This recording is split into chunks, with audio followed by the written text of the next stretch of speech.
हरे ओम हरे हरे ओम हरे हरे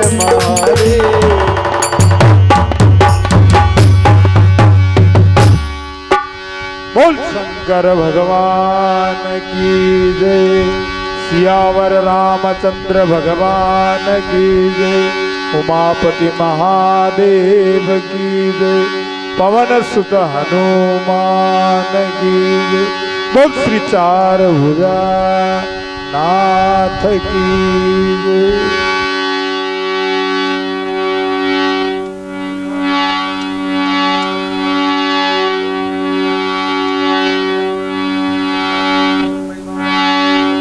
तुम्हें साध्या शक्ति देवा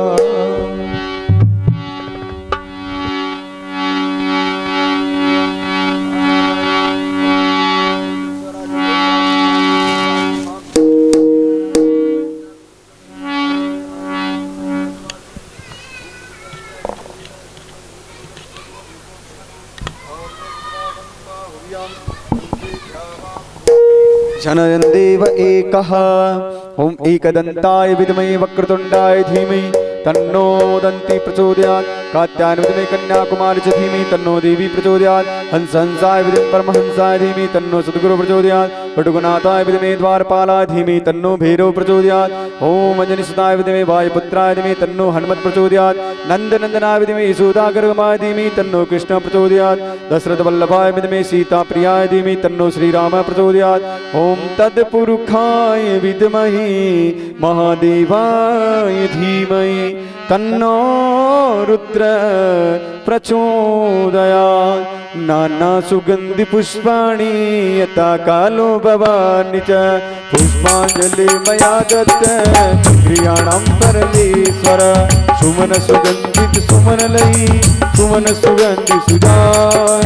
पुष्पांजलि अर्पण करो मेरे नाथ करो स्वीकार। हे भोला आप करो स्वीकार। हे भोला आप करो स्वीकार। हे बाबा आप करो स्वीकार। हे ठाकुर आप करो स्वीकार। कानी कानि च पापानि जगत्कानि च कानि सर्वाणि नश्यन्तो प्रदक्षिणायां पदे पदे। आवारं न जानामि विसर्जनं पूजा शिव न जानामि नितां परमेश्वर। मंत्रहीनं क्रियाहीनं भक्तिहीनं सुरेश्वर। यत्पुरीयं मया देव परिपूर्णं तदस्तु मे। त्वमेव माता च पिता त्वमेव त्वमेव बन्धु च सखा त्वमेव त्वमेव विद्या द्रविणं त्वमेव त्वमेव सर्वं मम देव देव त्वमेव सर्वं मम देव देव त्वमेव सर्वं मम देव देव। आप भी सही बोलो। बोलो चार भुजा नाथ की शिव महापुराण की तेलन खेड़ी श्याम की हरि हरि बोल हरि बोल। सभी से निवेदन है कि कथा प्रारंभ होने जा रही है। शीघ्रातिशीघ्र कथा पांडाल में पहुंचने की कृपा करें। शीघ्रातिशीघ्र कथा में पहुंचने की कृपा करें। मैं व्यास जी महाराज से निवेदन करूंगा कि कथा प्रारंभ करके हम सबको अनुग्रहित करें।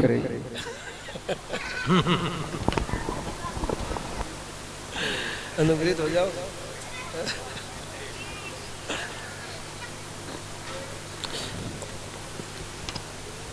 ओम स्वस्ति श्री गणेशाय नमः। ओम स्वस्ति श्री वृंदावन विहारिणे नमः। ओम स्वस्ति श्री लक्ष्मी नारायणाभ्यां नमः। ओम स्वस्ति श्री उमा महेश्वराभ्यां नमः। ओम स्वस्ति श्री सीताराम चरण कमलेभ्यो नमः। ओम स्वस्ति श्री सरस्वती नमः। ओम स्वस्ति श्री पुराण पुरुषोत्तमाय नमः। ओम स्वस्ति श्री मातृपितृगुरु चरण कमलेभ्यो नमः। ओम स्वस्ति श्री हनुमते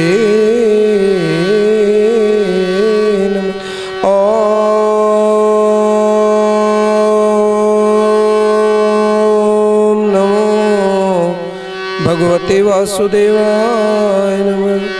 श्री शिवाय नमस्तुभ्यं।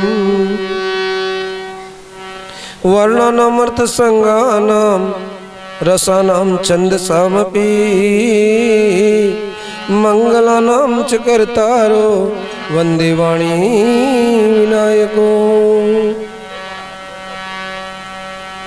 रामाय रामभद्राय रामचंद्राय वेदसे रघुनाथाय नाथाय सीताया पते नमः। शशंक चक्रम सकिरीटकुंडलम सपीतवस्त्रं शशिरेक्षणं सारवक्षस्थले कौस्तुभं नमामि शिरसा चतुर्भुजं। गुरुर्ब्रह्मा गुरुर्विष्णु गुरुर्देवो महेश्वर गुरुर् साक्षात् परब्रह्म तस्मै श्री गुरुवे नमः। वसुदेव सुतं देवं कंसचाणूरमर्दनं देवकी परमानंदं श्रीकृष्णं वन्दे जगद्गुरुं। व्यासाय विष्णुरूपाय व्यासरूपाय नमो नमः। नमः वे मम ब्रह्मार्दयाय वसिष्ठाय नमो नमः। श्रुत्वा धर्ममस्य श्रुत्वा ततच्चैव श्रुत्वा आत्मनं प्रतिकूलानि परसांगं न समाचरेत। ओम त्र्यंबकं यजामहे सुगंधिं पुष्टिवर्धनम् उर्वारुकमिव बन्धनान् मृत्योर्मुक्षीयमामृतात्। शिव समान दाता नहीं तो जग की पालनार, लज्जा सबकी राखियो शिव नंदी केशवान। अतुलित बलधामं सलाभदेहं धनंजयं क्षानं ज्ञानिनां अग्रण्यं सकल गुण निधानं वादराणां धीशं रघुपति प्रिय भक्तं वातजातं नमामि। मनोजवं मारुतुल्यवेगं जितेन्द्रियं बुद्धिमतां वरिष्ठं वातात्मजवानरयोतमुख्यं श्रीरामदूतं शरणं प्रपद्ये। श्री गुरुचरण सरोज रज निज मन मुकुर सुधारे बरनो रघुवर विमल जसो जो दायक फल चारे। बुद्धिहीन तनु जानिके तो सुमिरो पवन कुमार, बल बुद्धि विद्या देव मोहि हरऊ कलेश विकार। बल बुद्धि विद्या देव मोहि हरऊ कलेश विकार। पधारिए, बड़े प्रेम से बड़े भाव से भगवान का संकीर्तन करते हुए कथा में प्रवेश करेंगे।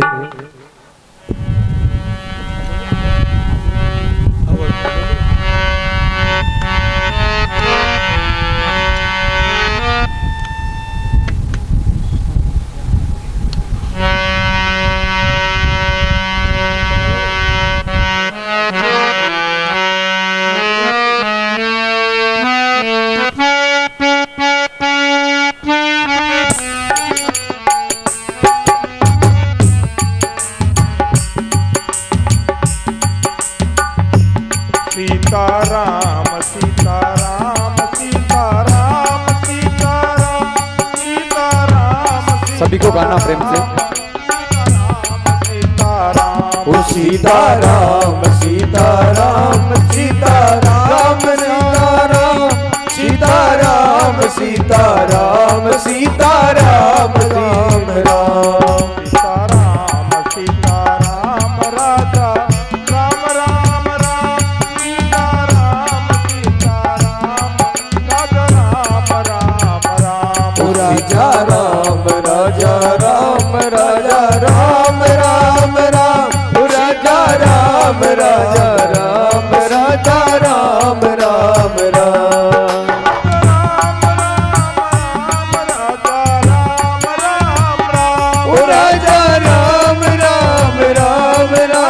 राम राम राम।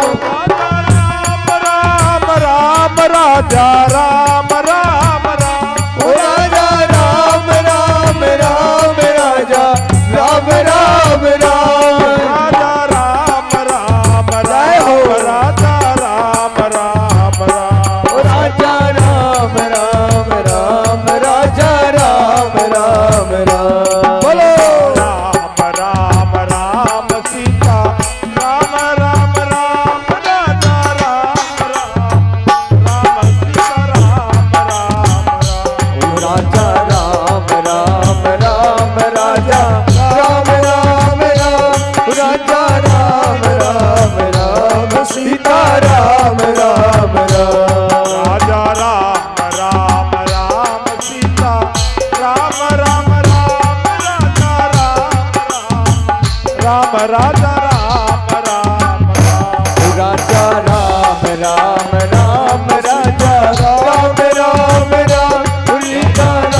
राम राम सीता राम राम राम सीता राम राम राम सीता राम राम राम। राजा राम राम अधिक आइए प्रेम से। सीता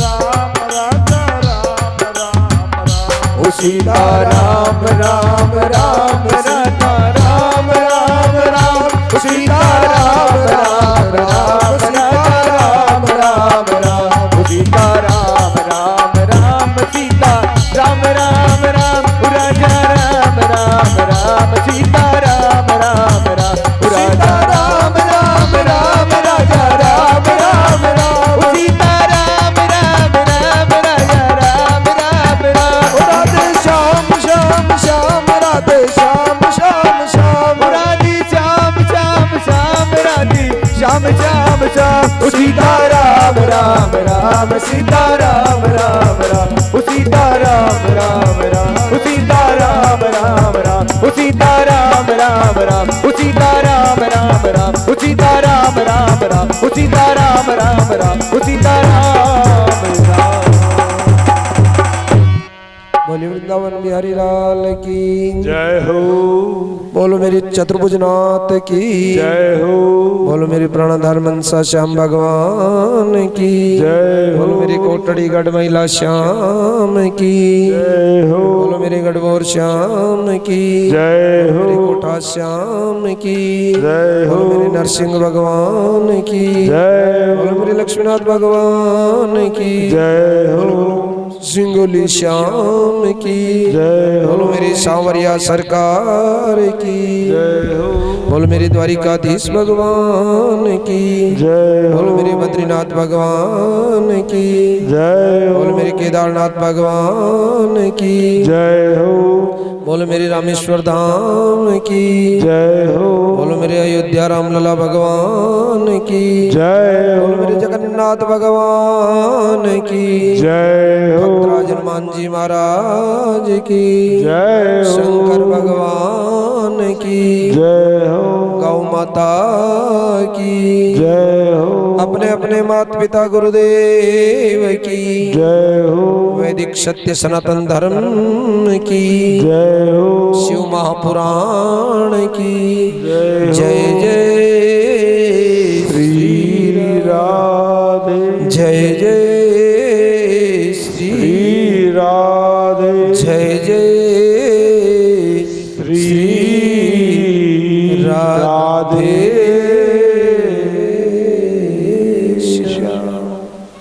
सर्वप्रथम प्रथम पूज्य परमादरणीय परम सम्मानीय परम श्रेष्ठ परम यशस्वी परम तपस्वी परम भागवत हमारे जीवन में अज्ञान रूपी अंधकार को मिटाकर के प्रकाश रूपी ज्ञान की ज्योति जगा देने वाले हमारे इस मनुष्य जीवन में हर मोड़ पर मोड़ दे देने वाले हमारे मनुष्य जीवन में खुशियों का खजाना खोल देने वाले आनंद रूपी बाग लगा देने वाले और इसी मनुष्य जीवन में मेरे परमपिता परमात्मा चतुर्भुजनाथ के चरणारविंद की प्राप्ति करा देने वाले गुरुदेव के कोमल चरणों में मेरा कोटि कोटि दंडवत प्रणाम। परमाध्यक्ष अनंत कोटि अखिल ब्रह्मांड नायक त्रिभुवनपति त्रिलोकपति त्रिभुवन सुंदर मेरे जगतपति जगन्नाथ शरण शरण करुणा वर्णालय भक्त वांछा कल्पतरु मेरे परम दयालु मेरे परम कृपालु करुणा निदान दया निदान कृपा निदान मेरे गिरधर गोपाल चार भुजानाथ के कोमल चरणों में मेरा दंडवत प्रणाम। भक्तों में भक्त शिरोमणि भक्त भक्तराज हनुमान जी महाराज को बार बार दंडवत प्रणाम करते हुए सदा सदा एकांतवास करने वाले सबसे भोले भाले और सबसे निराले सबसे मत वाले कैलाश पर्वत पर विराजमान मेरी माता पार्वती सहित और हमारे सामने शिव महापुराण के स्वरूप में विराजमान मेरे भगवान भोलेनाथ के चरणों में मेरा कोटि कोटि दंडवत प्रणाम।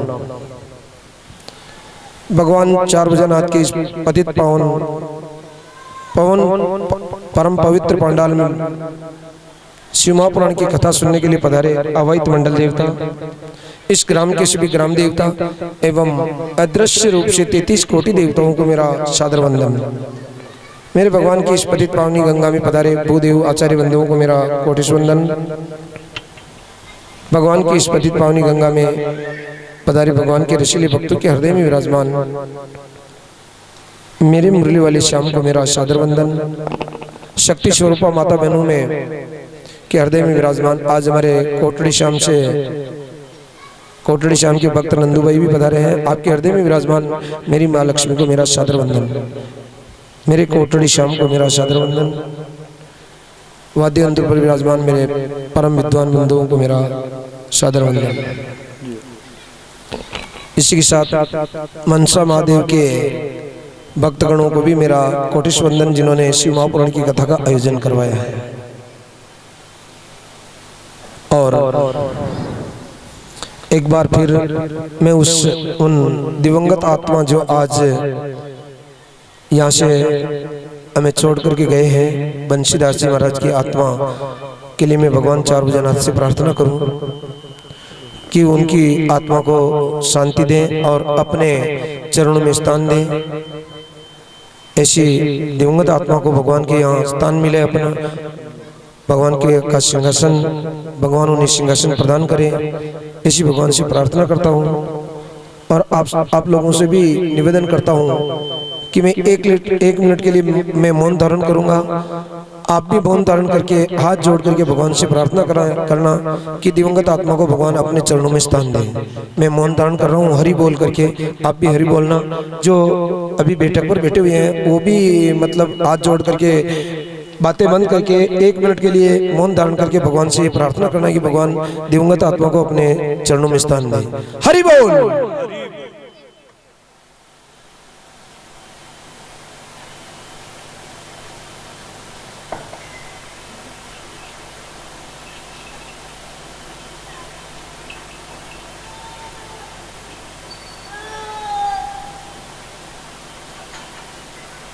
हरि बोल।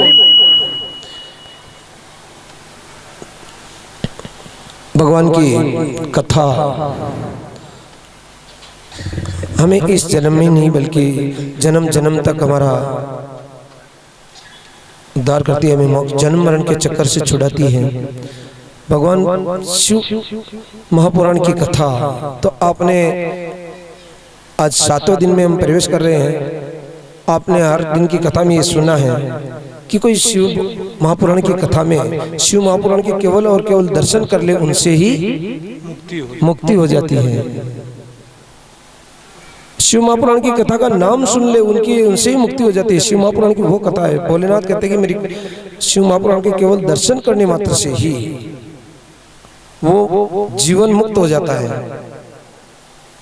7वें दिन की कथा में प्रवेश करें उससे पहले आपने कल की कथा में बड़े प्रेम से सुना था कार्तिकेय के जन्म की कथा, तारकासुर का वध, गणेश जी के जन्म की कथा और गणेश जी का शिव गणों का अभिमान दूर करना, देवताओं का गर्व चूर्ण होने के बाद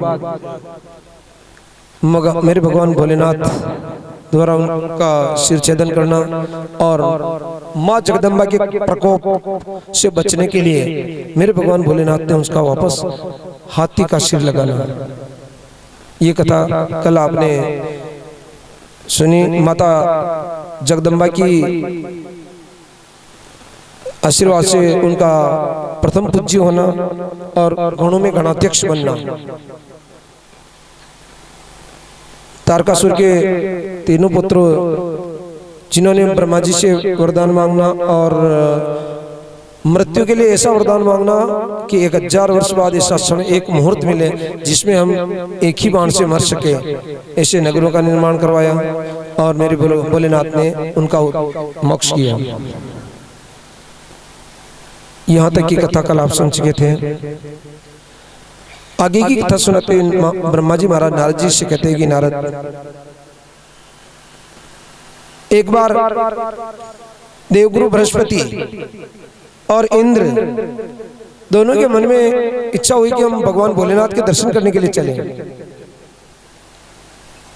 तो दोनों स्वर्ग से अमरावती से कैलाश पर्वत की ओर प्रस्थान करते हैं। जब कैलाश पर्वत की ओर देवगुरु बृहस्पति और इंद्र आ रहे थे तो मेरे भगवान ने सोचा कि ये दर्शन करने के लिए आ रहे हैं कि किस काम से आ रहे हैं। इनके मन के भाव को मैं देखूं।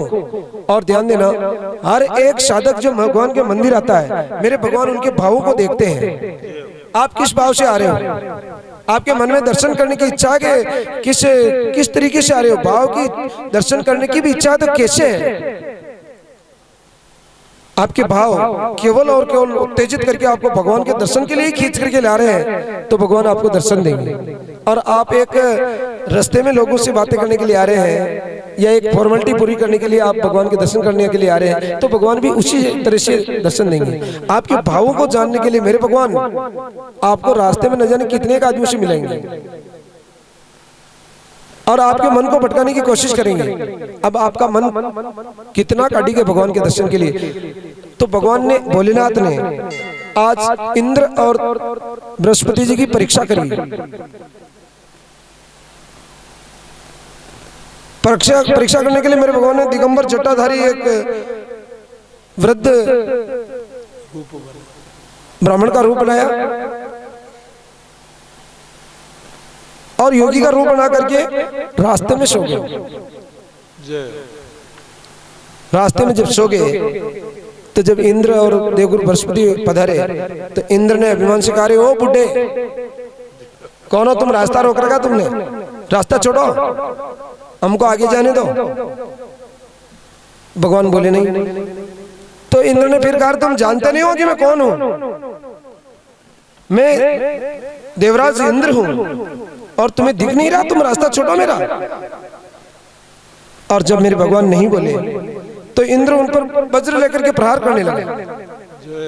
और जैसे ही इंद्र वज्र लेकर के प्रहार करने लगा तो मेरे भगवान ने अपना स्वरूप अपने स्वरूप में पधार गए कि तुम दर्शन करने आए हो, मुझे मारने के लिए आए हो। मैं तो सोच रहा था तुम मुझे मेरे दर्शन करने के लिए आ रहे हो। मैं यही भाव देख रहा था कि तुम मुझसे लड़ने के लिए आए हो, मुझे मारने के लिए आए हो, क्या मेरे दर्शन करने के लिए आए हो। तुम्हारे मन में ये बात है। और मेरे भगवान ने तुरंत उनकी एक भुजा को स्तंभित कर दिया। और जब इंद्र को मारने लगे मेरे भगवान, उस समय में देवगुरु बृहस्पति बीच में आ गए। प्रभु प्रभु त्राहिमाम त्राहिमाम, बचाओ बचाओ प्रभु बचाओ, रक्षा करो हमारी रक्षा करो। प्रभु इंद्र की तरफ से मैं माफी मांगता हूँ आपसे। राधे राधे, प्रेम से बोलिएगा राधे राधे। आप सभी बोलिएगा, जोर से बोलिएगा बस। अच्छा मन की इतना ही कणा आपने है जी।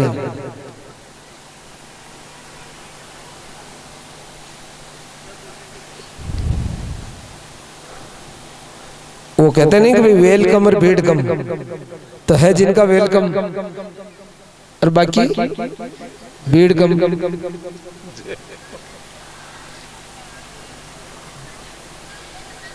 तो जैसे ही इंद्र को मारने लगे मेरे भगवान और बृहस्पति बीच में आकर के भगवान की स्तुति करने लगे, प्रभु आप तो दयालु हो, आप तो भोले वाले हो, आप तो सबकी रक्षा करने वाले हो, प्रभु रक्षा करो। इंद्र को यदि आप मार दोगे तो फिर संसार का क्या होगा। प्रभु आप से मैं क्षमा चाहता हूँ। प्रभु इंद्र ने गलती करी है, मैं मानता हूँ, परंतु आप इंद्र को क्षमा कर दीजिए। प्रभु मेरे भगवान का भोलेनाथ का क्रोध, अपार क्रोध आ रहा था मेरे भगवान को कि तुम मेरे दर्शन करने के लिए आए हो कि मुझे मारने के लिए आए हो। मेरे भगवान ने बृहस्पति जी के स्तुति करने से भगवान भोलेनाथ प्रसन्न हो गए, परंतु मेरे भगवान ने कहा कि अभी मेरा क्रोध क्या करूं। नेत्राग्नि से भगवान के का क्रोध निकला जल के रूप में। और उस समय में मेरे भगवान ने उनको कहा कि इसको समुद्र में डाल दिया जाए। और जैसे ही समुद्र में उसको फेंका तो उसमें से बालक प्रकट हो गया। और जब बालक प्रकट होकर के रोने लगा और रुदन किया तो इतना जबरदस्त रुदन किया, इतना जबरदस्त रुदन किया कि पूरा ब्रह्मांड कंपित हो गया। और ब्रह्मांड कंपित होने पर ब्रह्मा जी ने जब उनका रुदन सुना तो ब्रह्मा जी आए कि ऐसा रुदन करने वाला बालक कौन है। और जैसे ही ब्रह्मा जी आकर के उस बालक को पूछा, रे बेटा कौन हो तुम, क्यों रो रहे हो, और उसको जैसे उठाया तो ब्रह्मा जी की डाढ़ी पकड़ ली। डाढ़ी पकड़ के कंठ को ऐसे दबाया ब्रह्मा जी के कंठ को, और जैसे ही कंठ को दबाया तो ब्रह्मा जी की आंखों से जल निकल गया। और जैसे ही ब्रह्मा जी की आंखों से जल निकला, अरे भैया छोड़ो छोड़ो मुझे मत मारो, ऐसा कहने से ब्रह्मा जी की आंखों से जल निकलने के कारण उसका नाम जालंधर हो गया। जालंधर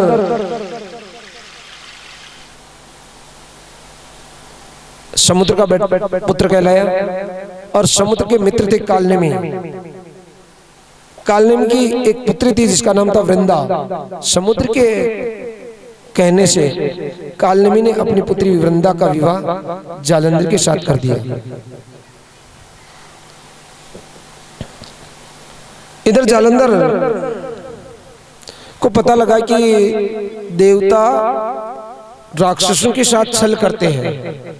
पहली बात तो मेरे पिता है समुद्र, और मेरे पिता का मंथन क्यों किया, और मंथन किया तो उसमें से जो अमृत निकला उसको देवताओं ने भगवान विष्णु के सहयोग से देवता उसको पी गए और बलवान बन गए, और राक्षसों को नहीं पिलाया। और उसमें से भी जो राहु, जो विप्रचिति का बेटा था, सिंगिका, हिरण्यकश्यप की बहन थी सिंगिका, उसका बेटा था, जिसके उठ करके अमृत पी लेने के कारण भगवान ने पहले वचन में लिया था कि कोई उठेगा नहीं, ये राक्षस इधर बैठेंगे, देवता इधर बैठेंगे, यदि मुझे वचन दो कि मैं अमृत जब पिलाऊं। मोहिनी भगवान ने कहा था कि मैं जब पिलाऊं अमृत, कि तुम कोई मेरी आज्ञा का उल्लंघन नहीं करो। तो उन्होंने स्वीकार किया, और स्वीकार करने के बाद भगवान ने यह भी वचन लिया कि अमृत जहां तक पहुंचेगा वहां तक मैं पिला दूंगी, बाद में ये कम पड़ जाए तो मेरी कोई जिम्मेदारी नहीं। तो मेरे भगवान के इस वचनों को सबने, देवताओं ने और राक्षसों ने स्वीकार किया।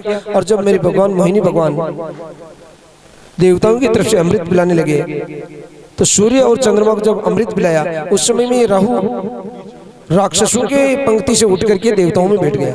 और जैसे ही राहु को मेरे भगवान ने अमृत पिलाया, तो सूर्य और चंद्रमा ने भगवान से शिकायत करी, अरे प्रभु प्रभु ये राक्षस है और इसने आपकी आज्ञा का उल्लंघन करके हमारी पंक्ति में आकर के बैठ गया। परंतु वो अमृत पी चुका था। भगवान ने क्रोध किया कि भाई देखो मेरी आज्ञा का उल्लंघन क्यों किया, सुदर्शन चक्र को आदेश दिया और राहु का सिर काट दिया, परंतु वो अमृत पी चुका था, इसलिए वो मरा नहीं, बल्कि राहु और केतु दो हो गए, अमर हो गए। आज भी नवग्रह में पूजे जाते हैं। तो जब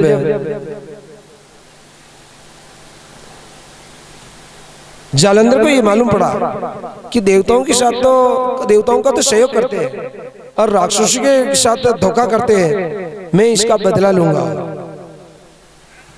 जालंधर ने क्रोधित होकर के स्वर्ग पर आक्रमण कर दिया, और जब स्वर्ग पर आक्रमण किया तो इंद्रादि देवों की पराजय हो गई, अमरावती पर जालंधर का कब्जा हो गया, देवता भयभीत हो गए। और देवता भयभीत होकर के कुछ समय तक सुमेरु पर्वत की गुफा में छुप करके रहे। और जब उन्होंने सोचा कि कितने दिन छुप करके रहेंगे, छुप करके रहने से तो काम चलेगा नहीं, हम भगवान की शरण में चलते हैं। ब्रह्मा जी की शरण गए, ब्रह्मा जी को साथ में लेकर के भगवान विष्णु की शरण में गए।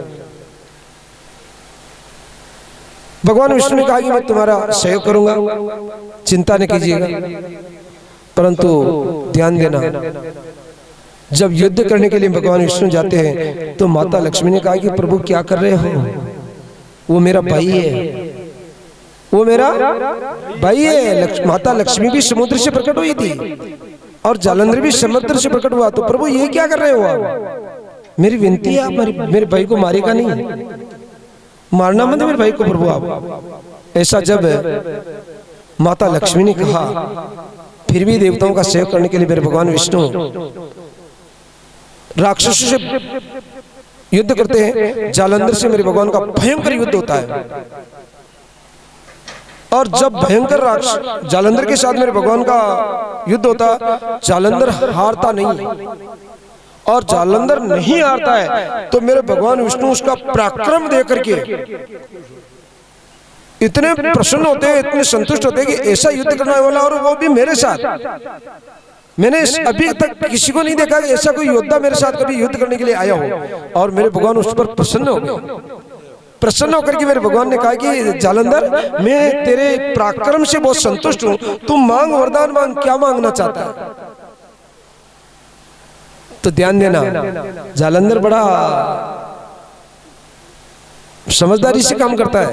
और उसने क्या कहा, वरदान क्या मांगा कि मुझे और कुछ वरदान नहीं चाहिए, आप वरदान देना ही चाहते हो तो आप मेरी बहन के सहित मेरे राज्य में निवास करें, राधे राधे, मेरे महल में निवास करें। और भगवान ने कहा कि तथास्तु। भगवान लक्ष्मी जी के साथ जालंधर के महल में निवास करने लगे। जब भगवान नहीं वहां रहने लगे, जो सहायता करने के लिए गए थे, देवताओं की सहायता, वो भी वहां रहने लगे और जालंधर उत्पात करने लगा। देवता दुखी हो गए। अब देवताओं ने कहा कि अब तो कोई रास्ता ही नहीं रहा, भगवान विष्णु के पास चलते हैं सहायता के लिए। और भगवान विष्णु तो जालंधर के और रहने लगे, क्योंकि वरदान दिया, वरदान झूठा नहीं हो सकता। अब जब झूठा नहीं हो सकता तो सब देवता मिलकर के ब्रह्मा जी से विचार विमर्श किया कि क्या करें। तो आपने कल सुना ही था, फिर वही बात आ गई कि शिवम सर्वम करिष्यामि। क्या? शिवम सर्वम करिष्यामि। भगवान भोलेनाथ सब कुछ करते हैं। भोलेनाथ के पास गए और भोलेनाथ के पास जाकर के भोलेनाथ की स्तुति करी। डमरू वाले बाबा तुमको आना होगा,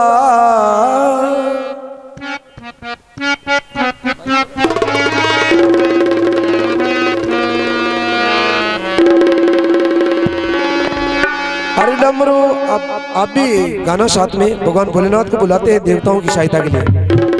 ओ डमरू वाले बाबा तुमको आना होगा, ओ डमरू वाले बाबा तुमको आना होगा, डमरू वाले बाबा तुमको आना होगा, ओ डमरू वाले बाबा तुमको आना होगा, डम डम डमरू बजाना होगा, अरे डम डम डमरू बजाना होगा, ओहो डम डम डमरू बजाना होगा, ओ डम डम डमरू बजाना होगा, बजाना होगा, रे बजाना होगा, मागोरा गणपति जी को लाना होगा, मागोरा गणपति जी को लाना होगा, मागोरा गणपति जी को लाना होगा, अरे मागोरा गणपति जी को लाना होगा, डम डम डमरू बजाना होगा, ओ डम डम डमरू बजाना होगा।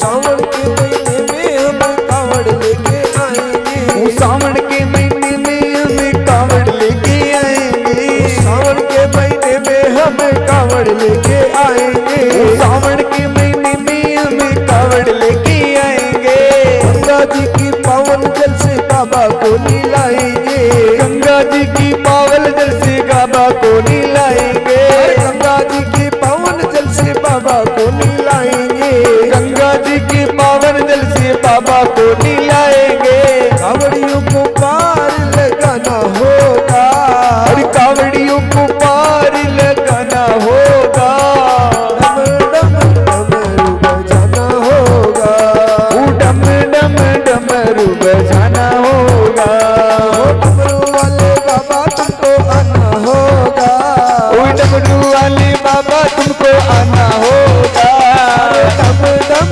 डमरू बजाना होगा,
बाबा तिल खिल गाएंगी।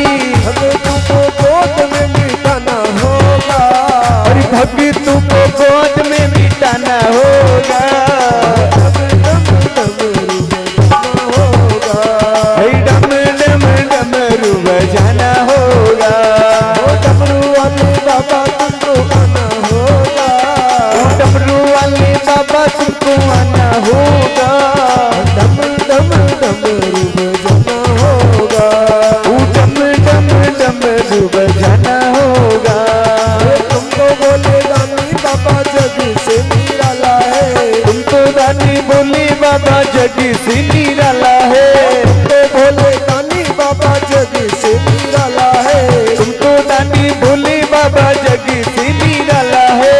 हाथ में त्रिशूल गले सर की माला है, हाथ में त्रिशूल गले सर्पों की माला है। हाथ में त्रिशूल गले सर की माला है, हाथ में त्रिशूल गले सर्पों की माला है। नांदी में भेंट कर आना होगा, अरे नादिया पे बैठ कर आना होगा। डम डम डमरू बजाना होगा। अरे त्रिपुराजन गणपति जी को लाना होगा। तोरा संग गणपति को लाना होगा, अरे डम डम डमरू बजाना होगा। डम डम डमरू बजाना होगा।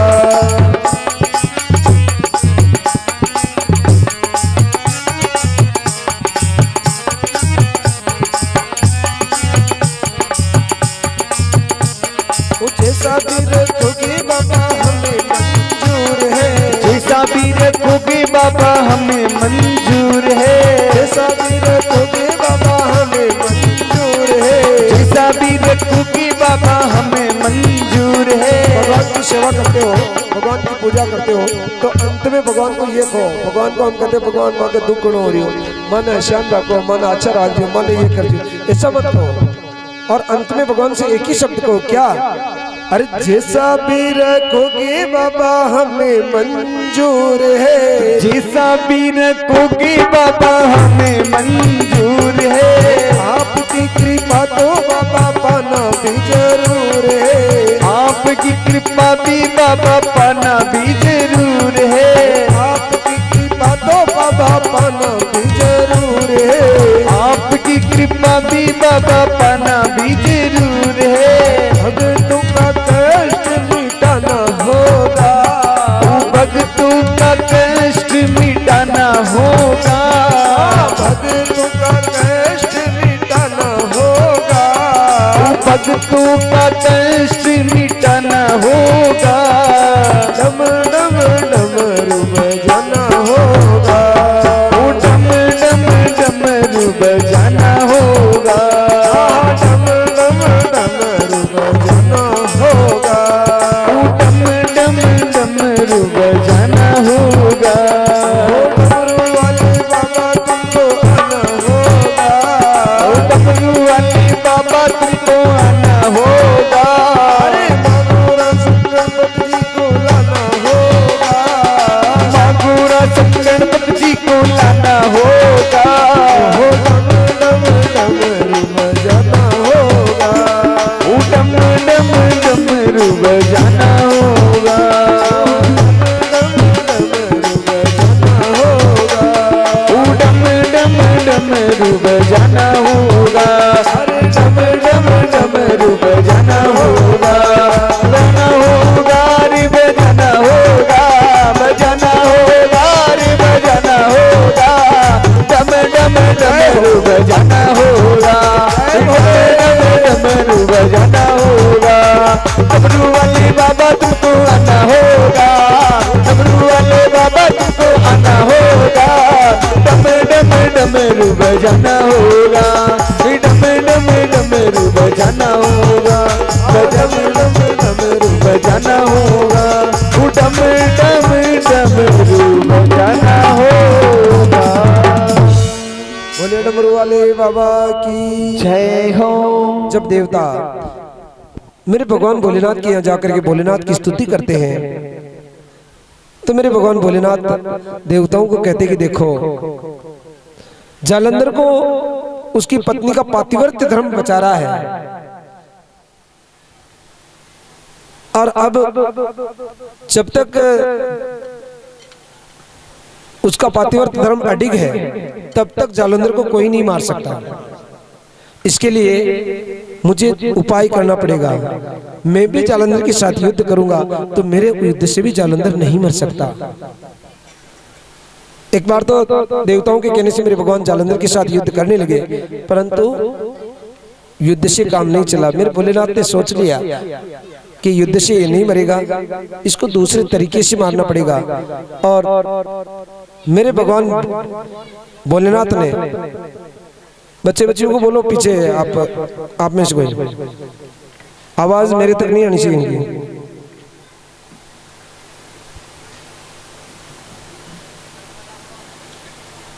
जिनको कथा नहीं सुननी बच्चे वो तुरंत घर जाकर के सो जाओ।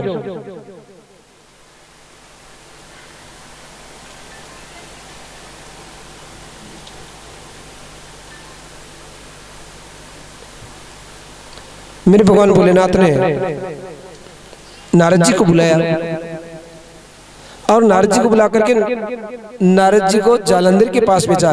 नारद जी जालंधर के पास जाकर के कुछ उसको पढ़ाओ ना।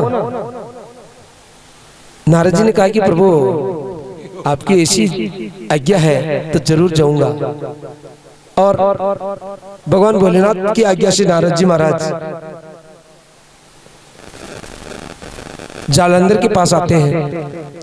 और जब जालंधर के यहाँ आए, जब नारद जी महाराज कीर्तन करते हुए आ रहे हैं, श्रीमन नारायण नारायण नारायण, बोलो बोलो नारायण नारायण नारायण, हरि ओम नारायण नारायण नारायण, हरि ओम नारायण नारायण नारायण, भजबन नारायण नारायण नारायण, भजन नारायण नारायण नारायण, बोलो नारायण नारायण नारायण, बोलो नारायण नारायण नारायण। बोले वृंदावन बिहारी लाल की जय हो। नारद जी महाराज जब जालंधर के यहाँ थे, जालंधर के ऐश्वर्य को देखते हैं। और जब जालंधर के ऐश्वर्य को देख करके नारद जी महाराज ने सोचा कि भगवान ने कहा कि मुझे पाठ तो पढ़ा नहीं है, तो नारद जी महाराज उसके ऐश्वर्य का और सौंदर्य का वर्णन करते हैं कि वाह जालंधर, ऐसा ऐश्वर्य तो मैंने त्रिलोकी में कहीं नहीं देखा, मैं तो घूमता रहता हूँ। तेरा सौंदर्य और तेरा ऐश्वर्य देख करके मुझे बहुत अच्छा लगा।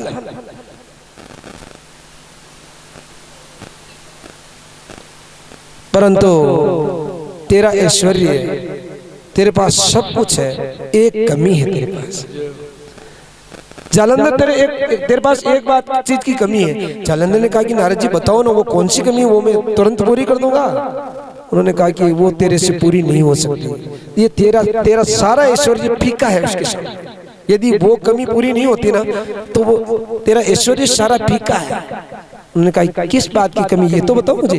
कि और तो सब कुछ है तेरे पास, परंतु जो भोलेनाथ के पास साथ उनकी अर्धांगिनी पार्वती है, उनके समान सुंदर इस संसार में कोई नहीं है। और वो कमी है तेरे पास कि वो पार्वती जैसी पत्नी तेरे पास नहीं है। बाकी तेरे पास सब कुछ है, परंतु पार्वती जैसी सुंदर पत्नी यदि तेरे पास और होती तो किसी बात की कमी नहीं होती।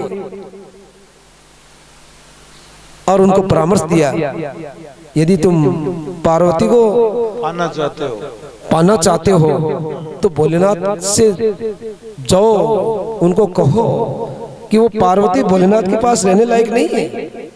वो निर्वस्त्र रहते हैं, वो अनंग है, वो जटाधारी है, वो भस्मी रमाते हैं, वो नंदीश्वर पर रहते हैं, पर्वत पर निवास करते हैं। उनके साथ में पार्वती शोभा नहीं देती। पार्वती तो यदि तुम्हारे साथ होती तो तुम्हारा ऐश्वर्य और बढ़ जाता। नारद जी महाराज प्रस्थान कर जाते हैं। नारद जी महाराज के जाने के बाद जालंधर को बस और कुछ नहीं दिख रहा, केवल और केवल पार्वती।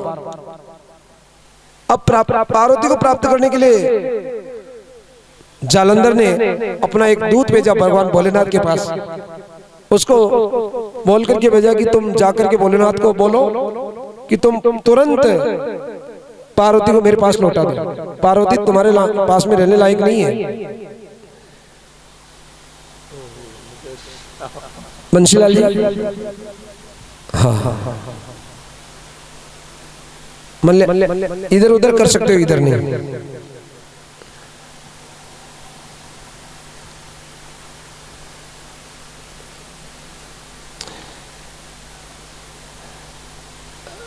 जालंधर ने अपने दूत से कहकर के बजाय कि उनको बोल देना कि तुरंत पार्वती को मेरे पास लौटा दिया जाए। पार्वती तुम्हारे पास लेने लायक नहीं है, पार्वती मेरी पत्नी बनने लायक है। और जब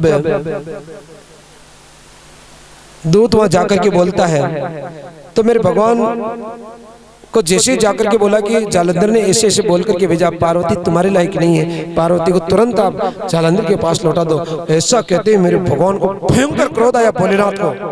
और भयंकर क्रोध आकर के जब क्रोध उत्पन्न हुआ तो उनके भ्रू के मध्य से एक भयंकर पुरुष उत्पन्न हुआ और वो टूट करके उस दूत के ऊपर गया। दूत तो जान बचा करके भागा। और उस जो मेरे भगवान के भ्रू के मध्य से पुरुष प्रकट हुआ उसका नाम हुआ कीर्तिमुख, जो शिवगणों में प्रतिष्ठित हुआ और मेरे भगवान के भोलेनाथ के द्वार पर स्थित हो गया, द्वारपाल बन गया। और अब मेरे भगवान भोलेनाथ जालंधर के साथ भयंकर युद्ध करते हैं।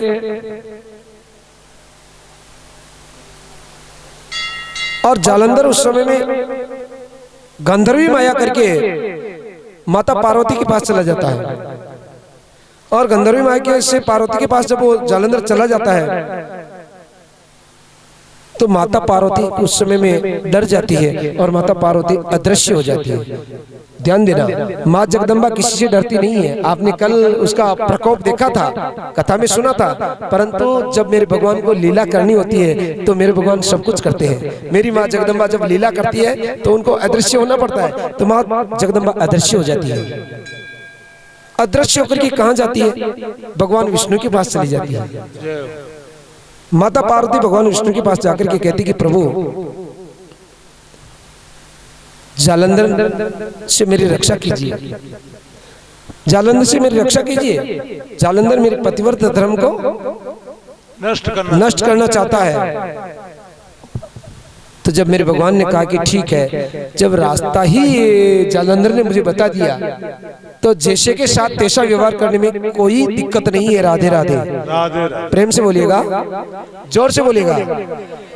जैसे के साथ तैसा व्यवहार करो। मेरे भगवान विष्णु ने कहा कि जब जालंधर ने मुझे रास्ता बता दिया और वो माता आपके साथ में ऐसा करना चाहता है तो अब मैं भी मेरी माया के द्वारा उसका वध करवाने में अब सफल हो जाऊंगा।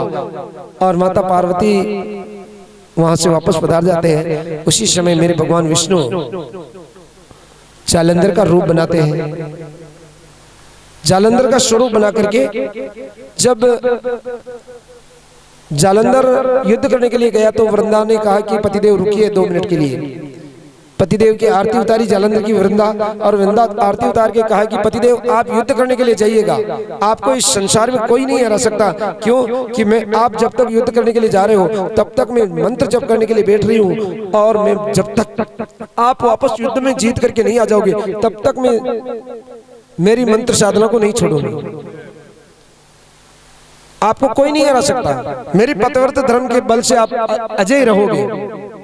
ये कहकर के जालंधर युद्ध करने के लिए चला जाता है। भोलेनाथ के साथ में भयंकर युद्ध करता है। उसी समय मेरे भगवान विष्णु जालंधर का स्वरूप बना करके आते हैं। स्वरूप बना करके आते तो आवाज दी वृंदा, और वृंदा ने जब सोचा कि मेरे पतिदेव युद्ध जीत करके वापस आ गए हैं, तो जैसे ही वृंदा आकर के उनके चरणों को स्पर्श किया, अपना मंत्र जब छोड़ दिया और मेरे भगवान ने उसको अपना स्वरूप नहीं बताया, बल्कि कुछ समय तक मेरे भगवान ने उसके साथ सहवास किया।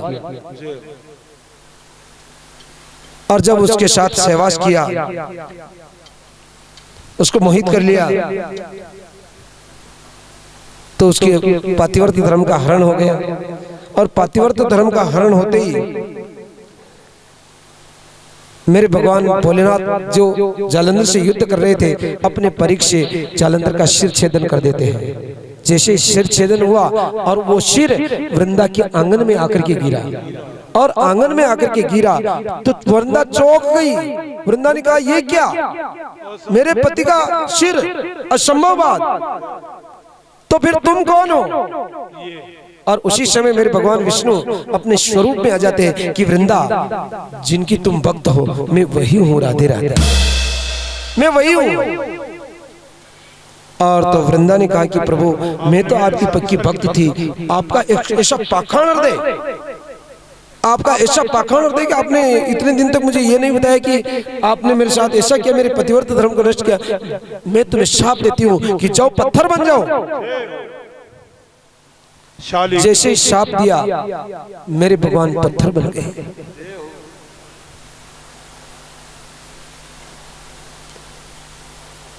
पत्थर बन गए।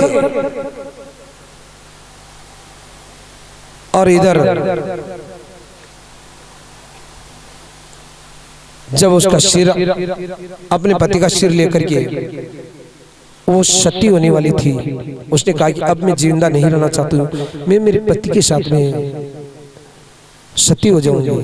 उस समय में देवता सब आते हैं, वृंदा से कहते कि वृंदा, आपने भगवान को पाखंड बना दिया, आप एक बार इन्हें वापस कीजिए, आप तो भगवान की भक्त हो, जो भी भगवान करते हैं सबका भला करने के लिए करते हैं। वृंदा ने कहा कि ठीक है, आप लोगों ने कहा तो भगवान अपने स्वरूप में वापस आ जाएंगे। भगवान अपने स्वरूप में आए वापस, और वृंदा को कहा कि वृंदा, तुम सती मत हो। परंतु वृंदा ने कहा कि मैं मेरे पति के साथ में सती जरूर होंगी। तो भी मेरे भगवान ने उसको आशीर्वाद दे दिया कि वृंदा, तुम सती होने के बाद तुम तुलसी का पौधा बनोगी, और तुलसी बनोगी तो मैं पत्थर, जो तुमने शाप दिया था, मैं पत्थर बन करके, कलयुग आ रहा है, कलयुग में तेरा और मेरा विवाह सदा सदा के लिए साथ रहेगा। तू मेरी भक्त है, तुमने मेरी भक्ति करी है, तो मैं तेरे से अलग नहीं रह सकता। बिना तेरे तुलसी अर्पण किए मैं भोग भी स्वीकार नहीं करूंगा, और कलयुग में घर घर में लोग तेरा और मेरा विवाह करेंगे। सती हो जाती है वृंदा। मेरे भगवान विष्णु को बहुत बड़ा मोह होता है, और वो वृंदा जहाँ सती हुई थी उसके वहाँ लौटने लगते हैं, लोटन करने लगते हैं। उस समय में तीनों देवियों को बुलाया जाता है, और तीनों देवियाँ जब वहाँ अपने अपने अंश से बीज छिड़कती है, तो वहाँ भगवान विष्णु के मोह के नाश के लिए आंवला, मालती और तुलसी की उत्पत्ति होती है। नहीं, आज समय कम है इसलिए।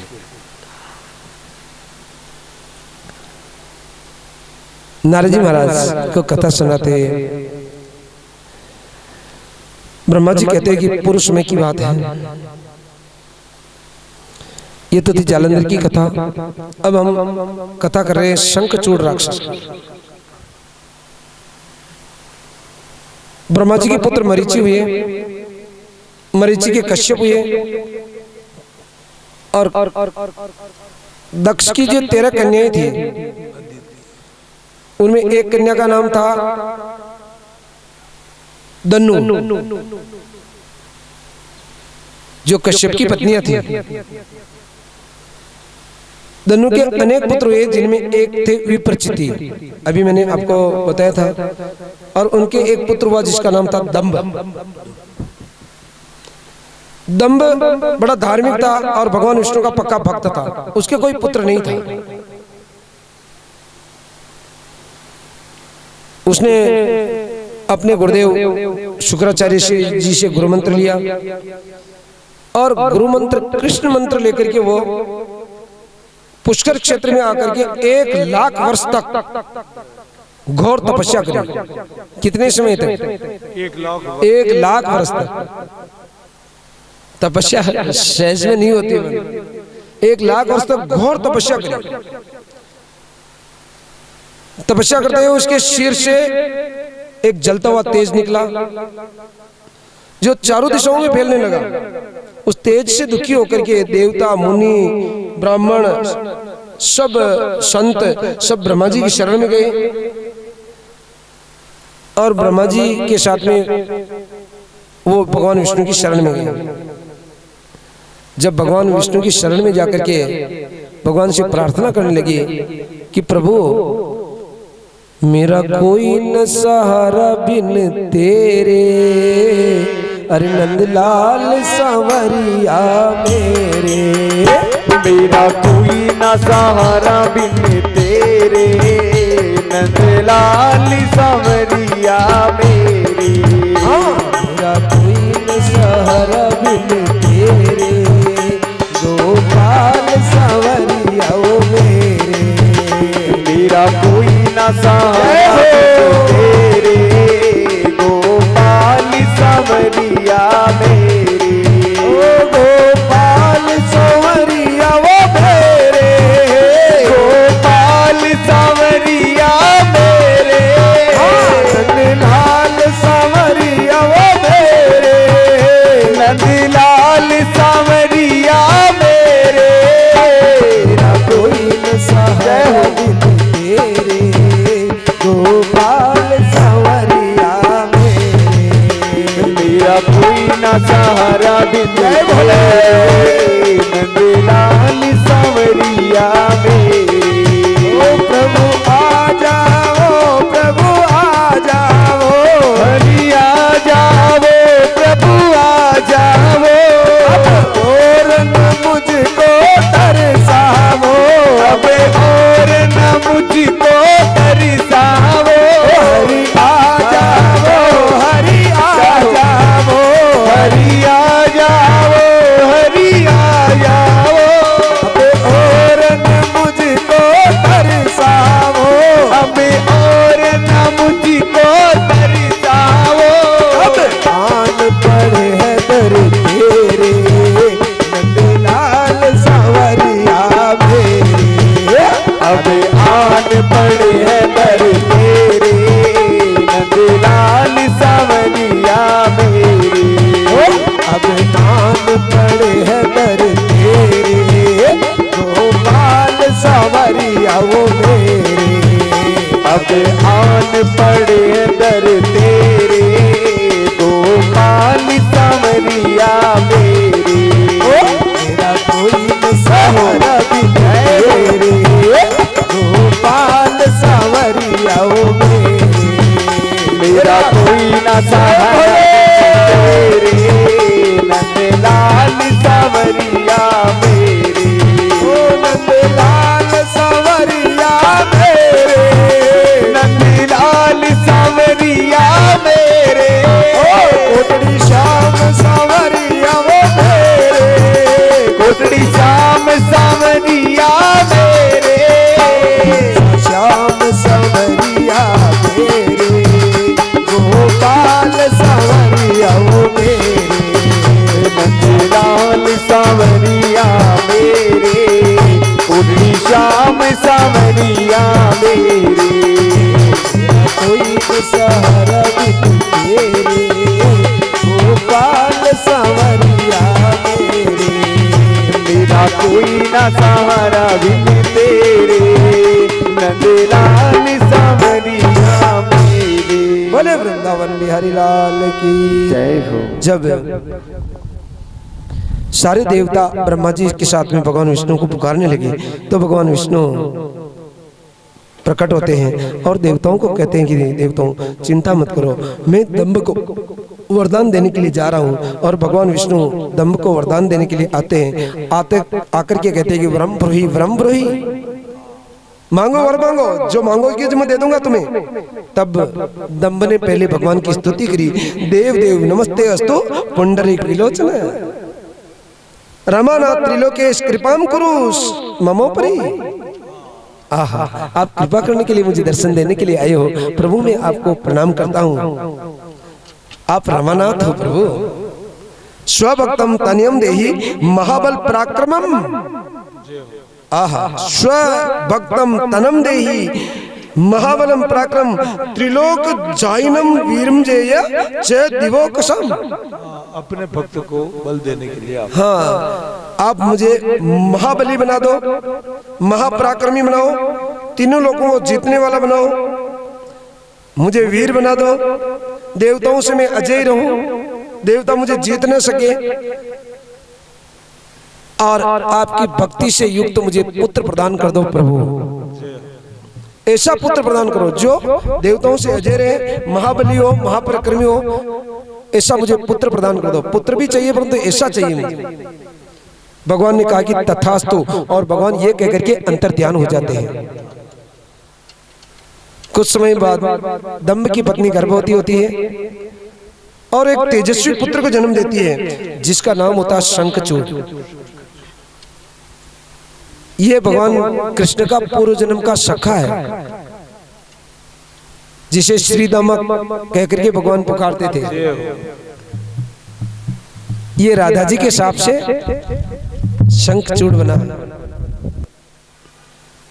सनत कुमार व्यास जी को कहते कि व्यास जी, शंखचूड़ ने जगिष्यव महर्षि के से दीक्षा ली, उनके उपदेश से पुष्कर क्षेत्र में जाकर के वो भी भयंकर तप करने लगा। ब्रह्मा जी जब उसकी तपस्या से प्रसन्न हो गए और कहा कि तुम वर मांगो, क्या चाहते हो? तो उसने भी यही कहा कि मुझे देवता न जीत सके ऐसा वरदान दो।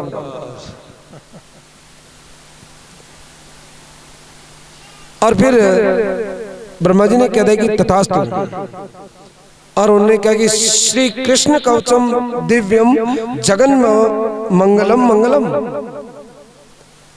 दत्तवान शंखचूड़ सर्वत्र विजय प्रदम। शंखचूड़ को पूरे जगत से मतलब अजय बनाने के लिए उन्होंने एक कृष्ण कवच प्रदान कर दिया और कहा कि तुम अब बद्रिकाश्रम की ओर चले जाओ, और बद्रिकाश्रम में तुम तुलसी के साथ विवाह करना। वह पति की कामना से वह तप कर रही है, वह धर्मध्वज की कन्या है, और तुम उसके साथ में विवाह करना।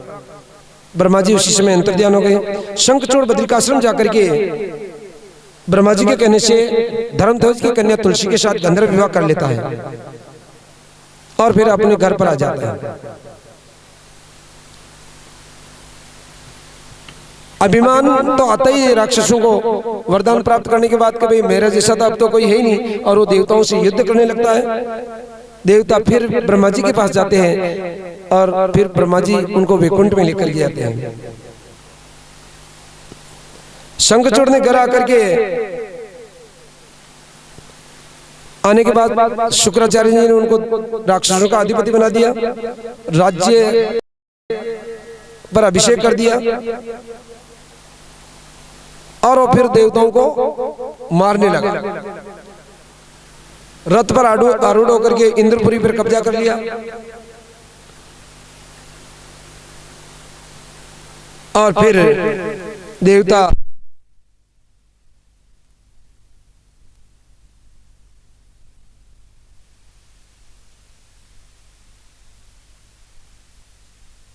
तो मेरे भगवान भोलेनाथ के नेत्रों से जल की बूंदें निकली, और जल की बूंदें निकली तो वो बूंदें एक बालक के रूप में परिणित हो गई। जब उनमें से बालक निकला तो पार्वती जी को भय होने लगा। पार्वती जी कहने की अरे ये क्या? तो भगवान भोलेनाथ ने कहा कि आपने मेरे नेत्र बंद किए थे, इसलिए ये अंधा बालक पैदा हो गया है। ये अंधक है और ये और नहीं है, ये आपका पुत्र है, आप इसे स्वीकार कीजिए। माता पार्वती उनको स्वीकार करती है। एक बार क्या हुआ कि हिरण्याक्ष जो भगवान भोलेनाथ की भयंकर तपस्या करता है, और तपस्या वर मांगने के लिए करता है। तो भगवान भोलेनाथ आकर के कहते हैं कि वर मांगो। उन्होंने कहा कि प्रभु मेरे पुत्र नहीं है, मुझे पुत्र दो। भोलेनाथ ने कहा कि देखो भाई, तुम्हारे संतान तो लिखी नहीं है। उसने कहा कि प्रभु, मेरे भाई के प्रहलाद जैसे 5 पुत्र हैं और मेरे एक ही पुत्र नहीं है, तो आप मुझे पुत्र प्रदान करो। भोलेनाथ ने कहा भाई, तेरे संतान लिखी हुई नहीं है, मैं कहाँ से दूं? ये मेरा पुत्र है अंधा, ये तू ले जा, ये तेरा पुत्र कहलाएगा। तो हिरण्याक्ष उस अंधक को लेकर के अपने राज्य में चला गया। ततस्तु पुत्रम गिरीशा दवाप्यरसातलम चंद्र प्रकाश क्रमस्तु। भगवान भोलेनाथ से वर प्राप्ति करके हिरण्याक्ष पूरी पृथ्वी को जीतने लगा और पृथ्वी को पाताल में लेकर के चला गया। जब वो पाताल में लेकर के गया, तो जब सृष्टि का आगे बढ़ाना था मनु शत्रुपा जी को, तो भगवान ने वारा रूप धारण करके उसका सिर काटा और दैत्य हिरण्याक्ष का उद्धार करके मेरे भगवान ने अंधक को राज्य दे दिया, उसके पुत्र अंधक को राज्य दे दिया। अंधकासुर तपस्या करता है और तपस्या करके ब्रह्मा जी से वरदान मांगता है। क्यों मांगता है कि एक बार अंधकासुर जब राज्य करने लगा, तो उसके जो हिरण्याकश्यप के 5 पुत्र थे उसको आकर के चिढ़ाते हैं कि तू तो अंधा है और फिर तू तो शिव जी का पुत्र था, तुझे यहाँ दे दिया और आया हुआ आदमी को कोई राजा बनता है क्या? राज्य तो हमारा है, तुम कब के राजा बन गए? तो इस कारण से एक बार अंधकासुर आधी रात को ही घर से निकल गया और आधी रात को घर से निकल करके तपस्या करने लगा भगवान की। निर्जन वन में जाकर के निराहार रह करके एक पैर पर खड़ा होकर के तपस्या करता है। दोनों भुजाओं को ऊपर उठा करके 10,000 बरस तक घोर तपस्या करी। हाँ, बातें मत कीजिएगा, माताओं से मेरा निवेदन है, आप बातें मत कीजिए। लुगाए तो करे, बाता लुगाए तो करे भाई, बात तो सही है भाई, लुगाए हूँ बात करे डाल नहरे नहीं आवा। अब वाह भाई, तो अब न मानो तो करो भाई बात। भाई माइक चाल रही हो तो बात ढक जाती है, मैं पारू थोड़ी। 10,000 वर्ष तक उसने घोर तपस्या करी, अग्नि में अपने शरीर को तपाया, शरीर का मांस काट काट करके अग्नि में हवन करने लगा। और जब शरीर में मांस ही नहीं रहा, तब भी शरीर को अग्नि में और तपाने लगा। और जब उसकी केवल हड्डियां बाकी रह गई, केवल अस्थियां रह गई, हड्डियां, तब ब्रह्मा जी उसको वरदान देने के लिए आए। और ब्रह्मा जी ने कहा कि भाई वरदान मांगो, क्या मांगना चाहते हो? तुमने बहुत भयंकर तपस्या करी है। तो उसने कहा कि देखो, एक तो मेरे भाइयों ने मेरा राज्य छीन लिया है, एक तो सबसे पहले तो मैं अंधा हूं, मुझे नेत्र दो, और फिर मुझे यह वरदान दो कि सारे देवता मुझे कर चुकाने के लिए आए, और देवताओं में भी मैं ब्रह्मा और शंकर से भी मेरी मृत्यु न हो, ऐसा मुझे वरदान दो। उस समय में भगवान को शंका हुई, ब्रह्मा जी को, भाई कोई किसी न किसी के हाथ से तो मरना तो पड़ेगा ना। तो उसने कहा कि मृत्यु का तो कोई रास्ता तो बताओगे, कैसे मरोगे तुम? तब अंधकासुर ने कहा कि जब मेरी माँ को देख करके मेरे मन में काम की भावना जागृत हो जाए तो मेरा नाश हो जाए। माँ को मैं गलत नजर से देखूं तो मेरा नाश हो जाए। उसी समय ब्रह्मा जी ने कह दिया कि तथास्तु। उसके शरीर में केवल हड्डियां शेष थी। ब्रह्मा जी ने हाथ स्पर्श किया और पहले जैसा शरीर वापस हो गया, पूरा बल संपन्न हो गया और नगर में चला गया। उसके भाइयों से अपने बल का प्रयोग करके राज्य वापस ले लिया और राज्य लेकर के उसने पूरे स्वर्ग पर भी आक्रमण कर दिया। त्रिलोकी पर उसका अधिकार हो गया। इसके बाद वो हजारों क्षत्रियों के साथ विहार करने लगा। काम की प्रवृत्ति में वो स्त्रियों का जो झूठा पानी था उसको पीने लगा, जिससे काम की भावना, स्त्रियों का झूठा पानी पीने से काम की भावना जागृत होती है। तो झूठा भोजन, झूठा पानी वो पीने लगा। इस प्रकार 10,000 वर्ष बीत गए।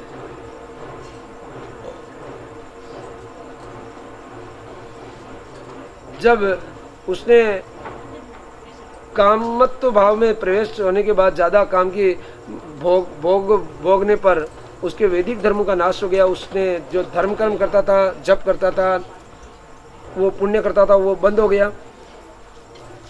करोड़ों वर्ष बीतने पर एक दिन वो मंदराचल पर जाकर के उसके शिखर पर रहने लगा। जय हो बोले बहु के दीन दयाल के भनक पड़ेगी। जब वो मंदराचल के शिखर पर रह रहा था तो उनके मंत्रियों ने एक दिन क्या देखा कि एक पुरुष को तपस्या करते हुए देखा और उसके पास एक रूपवती स्त्री है। उसके मंत्रियों ने शिखर से नीचे देखा तो एक रूपवती स्त्री और एक पुरुष को तपस्या करते हुए देखा। और देख करके सारा समाचार अंधकासुर को आकर के कहते हैं कि देखो, आपने यहाँ निकट में एक मनुष्य पुरुष तपस्या कर रहा है, उसके पास में एक सुंदर स्त्री है। जब अंधकासुर ने अपने मंत्री से उस स्त्री को लाने के लिए कहा, मंत्री आकर के भोलेनाथ से, वो तपस्या करने वाले कोई और नहीं थे, वो भोलेनाथ ही थे। और भोलेनाथ से आकर के पूछा कि आप कौन हो और आपके पास ये स्त्री कौन है। अंधकासुर की सारी बात बताई तो भोलेनाथ ने उन्हें समझाया कि आप मेरे प्रभाव को जानते नहीं हो। मंत्री वापस आकर के अंधकासुर को सारी बात बताते हैं, परंतु वो कामी आदमी, जो कामी होते हैं, भोगी होते हैं, उनके अच्छी बात समझ में नहीं आती है। राधे राधे। जब उनके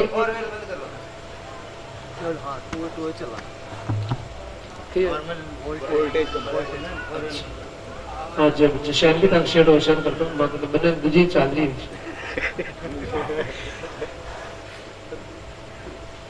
कामी आदमी होते हैं, भोगी आदमी होते हैं, उनको अच्छी बात समझ में नहीं आती है। और जब उनको अच्छी बात समझ में नहीं आती है तो भगवान भोलेनाथ से युद्ध करने के लिए आ गया और भगवान भोलेनाथ के साथ भयंकर युद्ध किया।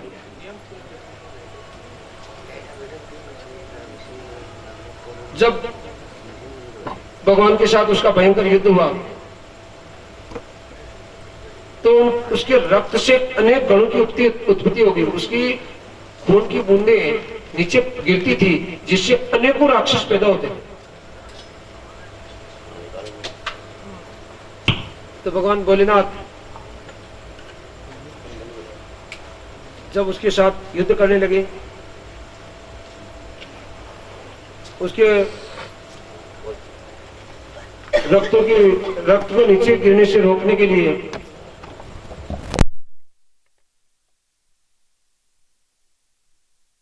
भोलेनाथ ने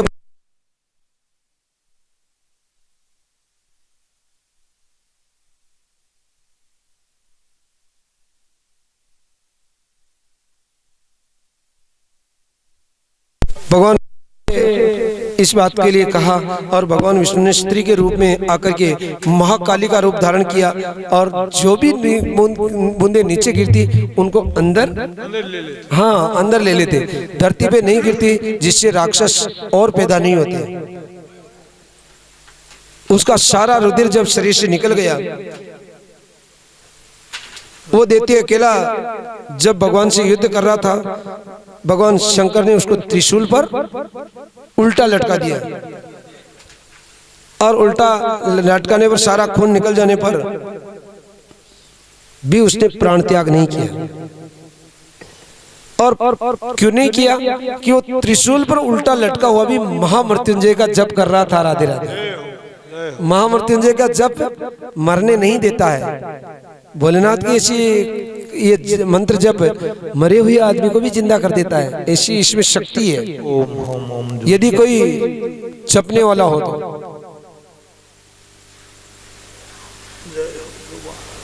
ये उल्टा लटका हुआ, इसके शरीर में खून नहीं रहा, महामृत्युंजय का जप कर रहा था। ये भगवान की स्तुति को भगवान भोलेनाथ सुनकर के प्रसन्न हो जाते हैं और उसको अपना गण बना लेते हैं। राधे राधे। अपने गणों में उसका पद दे दिया। उसी समय देवता प्रसन्न हो गए और अपने अपने स्थान पर चले जाते हैं।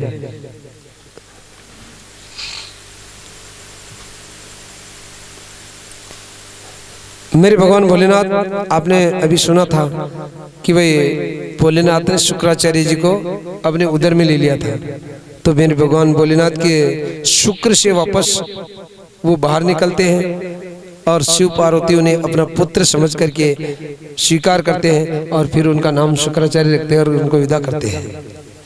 शुक्राचार्य जी काशी में जाते हैं और काशी में शुक्रेश्वर नाम के लिंग की स्थापना करते हैं, उनकी आराधना करते हैं, मृत्युष्टक स्त्रोत से स्तवन करते हैं। भोलेनाथ प्रसन्न होते हैं और इस कारण से भोलेनाथ उनको मृत संजीवनी विद्या देते हैं।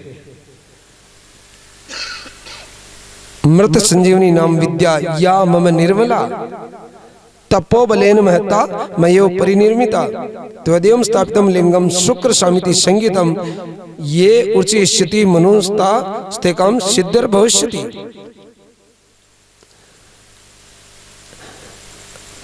नारद जी महाराज को कथा सुनाते हुए ब्रह्मा जी कहते हैं कि अब हम बाणासुर की उत्पत्ति के बारे में आपको निवेदन करते हैं। राक्षसों का मेरे भगवान भोलेनाथ किस तरह से उद्धार कर रहे हैं। दिति के पुत्र हिरण्याकश्यप के पुत्र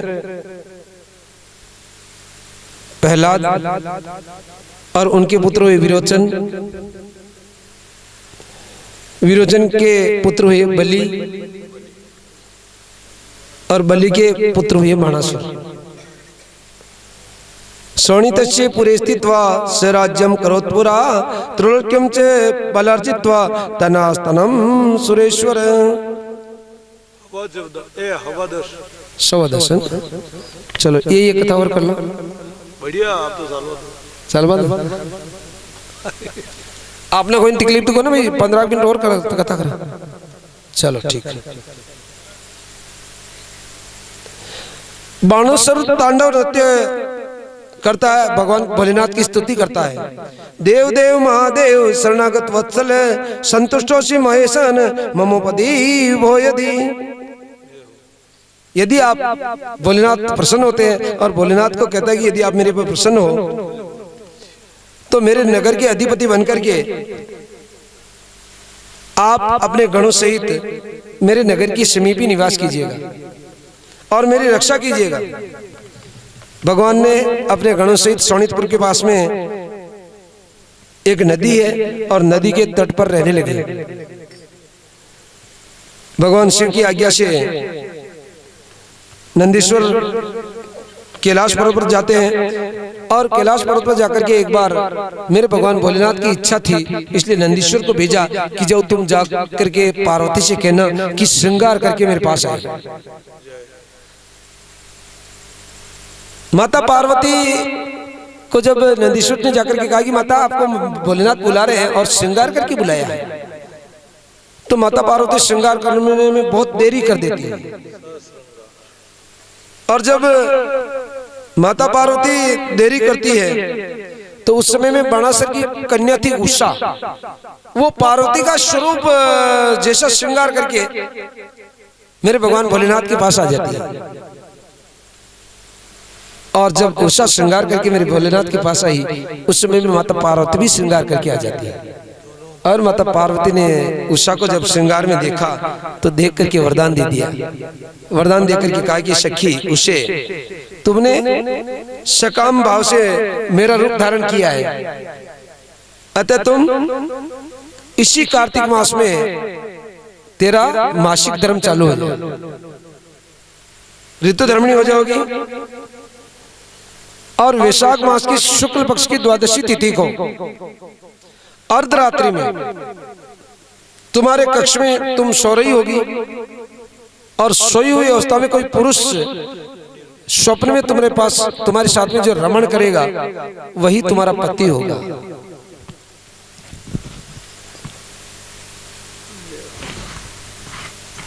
क्योंकि तुम बाल्यावस्था में विष्णु भक्त हो। उषा ने मन में कहा कि ऐसा ही हो, लज्जित तो हुई हो, परंतु कहा कि माता आपने अच्छा वरदान दिया, ऐसा ही हो। बाणासुर अभिमान से एक बार भगवान भोलेनाथ के पास जाकर के कहता है कि मेरे हाथों में खुजली चल रही है, मैं युद्ध करना चाहता हूँ, मेरे समान कोई योद्धा युद्ध करने का वाला मिला ही नहीं है, आप मेरे साथ युद्ध कीजिए। आप बड़ा तुमने मारा। भोलेनाथ ने कहा, रे बाणासुर क्या बात कर रहे हो, तुम मेरे साथ युद्ध करना चाहते हो, मेरे से वरदान प्राप्त किया और तुमने ही कहा कि मेरे नगर के पास निवास करो और तुम मेरे से युद्ध करना चाहते हो। उसने कहा कि मेरे साथ युद्ध करना पड़ेगा। देवदेव महादेव सर्वदेव शिरोमणे त्वत्प्रसादात् बलि चाहम शृणु में परमं वच दोह सहस्त्रम त्वया दत्तम परम भाराय में उभवत। 2000 वर्ष निकल गए, मैं युद्ध करने की से ललाई तो मेरे साथ कोई युद्ध करने वाला नहीं मिल रहा है। त्रिलोक्यम प्रतियोद्धारम न लभे त्वदते समझे, मैं इस त्रिलोकी में कोई ऐसा योद्धा नहीं जो मुझे युद्ध से मेरे मन को परिपूर्ण कर दे, मुझे संतुष्ट कर। हाँ, तो मेरे भगवान भोलेनाथ ने कहा कि बाणासुर मैं तो तेरे साथ युद्ध करूंगा नहीं, मैं तुझे बताता हूँ कि ये ध्वज ले जा और तेरे मकान पर ये ध्वज लगा दे। जिस दिन ये ध्वज बिना हवा के नीचे गिर जाए उस दिन सोच लेना कि तेरे साथ कोई युद्ध करने वाला योद्धा आ रहा है और वो युद्ध में तुझे तेरे मन को परिपूर्ण कर देगा, तेरे हाथों की खुजली मिटा देगा। ध्यान देना, जब वो समय आता है, बाणासुर की पुत्री उषा को स्वप्न आता है और स्वप्न आने पर वो जिस पुरुष के साथ सहवास करती है, सूर्योदय होने पर वो चिंता करने लगती है, भोजन नहीं करती है। काफी समय निकल गया तो फिर उनके बाणासुर के एक मंत्री थे कुष्मांड और उनकी पुत्री थी चित्रलेखा, जो योग बल से मतलब उसको विज्ञान का ज्ञान था। उसने कहा कि मैं बहन तुम आजकल चिंतित रहती हो, भोजन नहीं करती हो, क्या कारण है, मुझे बताइए, आप चिंता किस बात की चिंता तुम्हें। तो उषा ने आज अपनी सखी से सारी बात बता दी कि देखो चित्रलेखा, मुझे स्वप्न आया था और किसी पर पुरुष ने मेरे साथ सहवास किया था और उस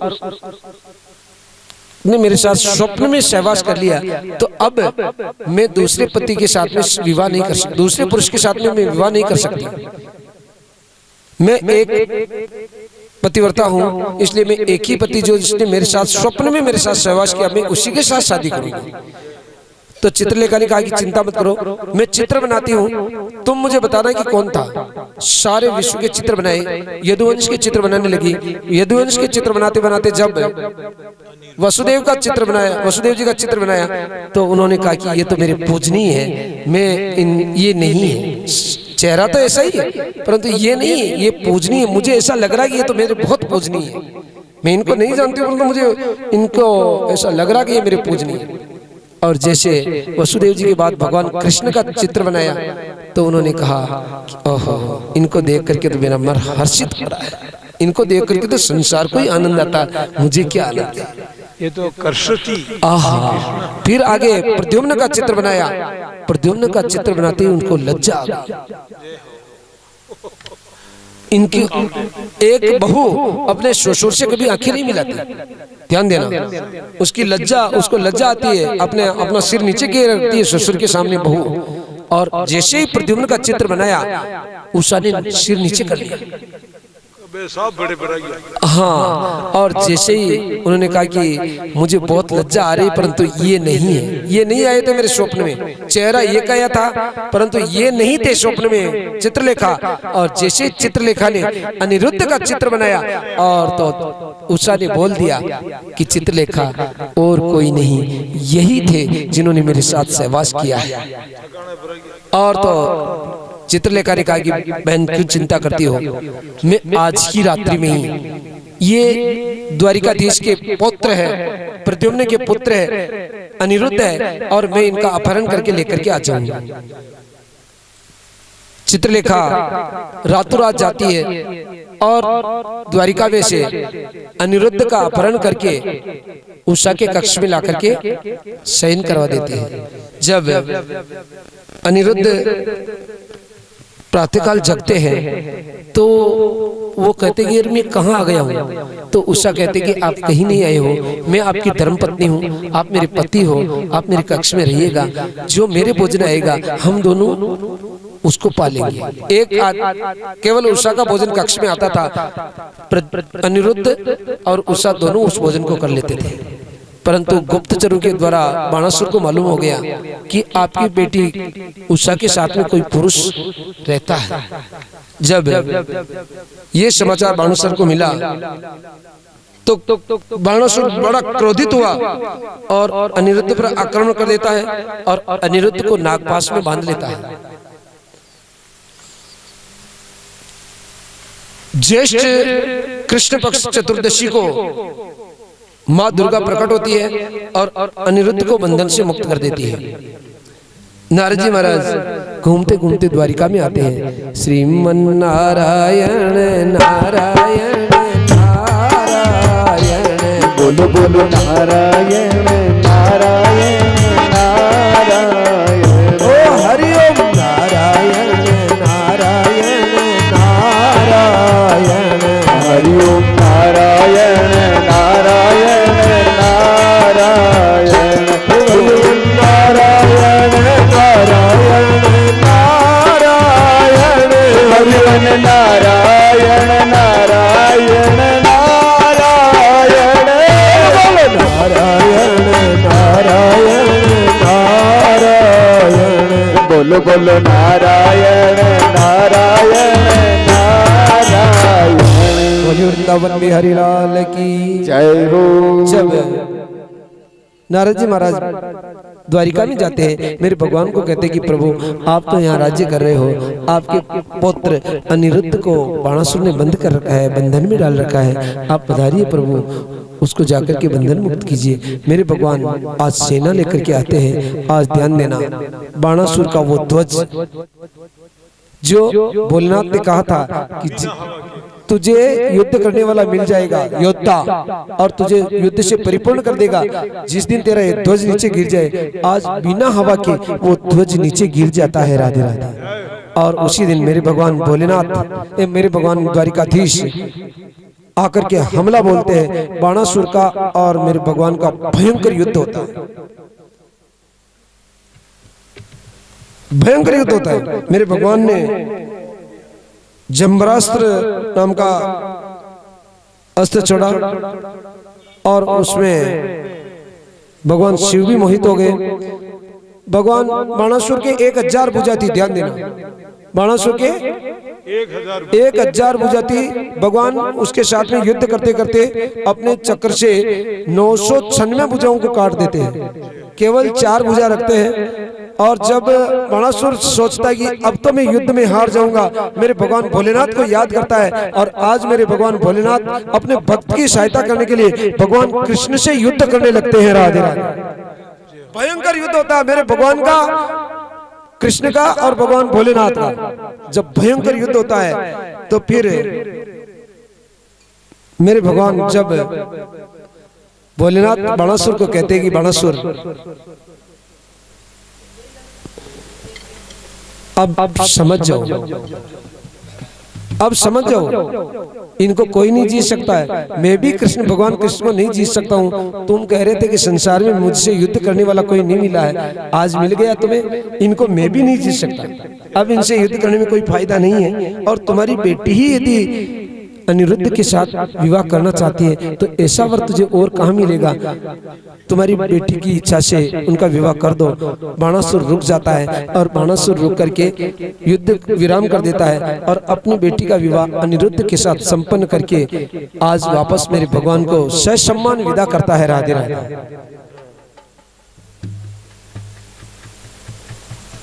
बाणासुर कि मेरे भगवान ने 996 भुजा को काट दिया और 4 भुजा को रख दिया, ये क्या कारण था? 996 भुजा को काट दिया था भगवान ने अपने सुदर्शन चक्र से और 4 भुजा को रखा था। इसका कारण ये था, ध्यान देना, कि जो मेरे भगवान भोलेनाथ का भक्त हो, जो भोलेनाथ का पक्का भक्त हो, जो भोलेनाथ की भक्ति करता हो, भोलेनाथ के जल चढ़ाता हो, मेरे भगवान उसके सारे अवगुण को दूर करके अपना जो चतुर्भुज रूप है वो अपने भक्त शिव भक्त को प्रदान कर देते हैं मेरे ठाकुर। और 4 भुजा रख करके ये मेरे भगवान ने बता दिया उसको कि तू शिव भक्त था, इसलिए मैंने तुझे मेरा स्वरूप चतुर्भुज स्वरूप प्रदान कर दिया है। राधे राधे। नारद जी महाराज कथा सुनाते हुए कहते हैं कि अब आगे गजासुर की कथा आएगी।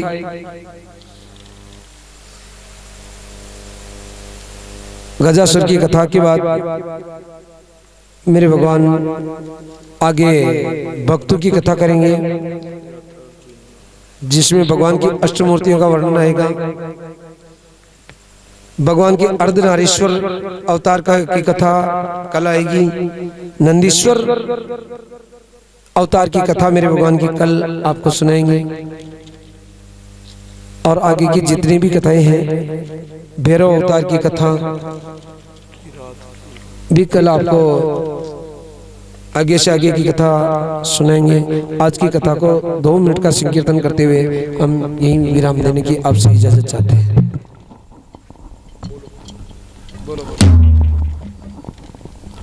हो मीठे रस से भरियोड़ी राधा, पानी लागे रे माँ, पानी लागे माने कारो कारो यमुना चीरो पानी लागे।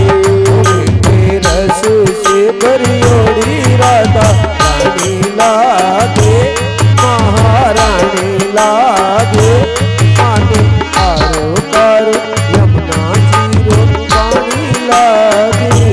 राधे राधे राधे ओ राधे राधे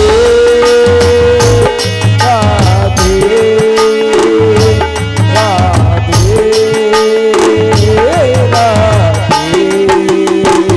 नाची तो कारी कारी राधा गोरी गोरी। अरे यमुना जी तो कारी कारी राधा गोरी गोरी। अरे वृंदावन में धूम मचावे बरसाणारी छोरे। अरे वृंदावन में धूम मचावे बरसानेरी छोरे। राधा छेल की पट रानी लागे रे, पट रानी लागे माने कारो कारो यमुना जीरो पानी लागे।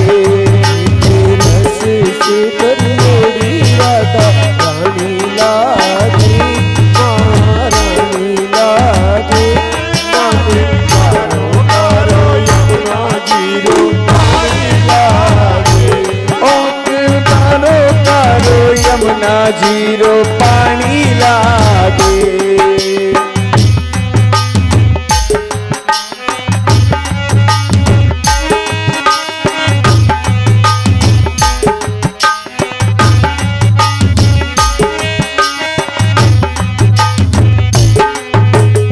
पावे मम्मी माखन मिश्री और कोई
राधा राधा नाम रटते ओ नर आठों आम।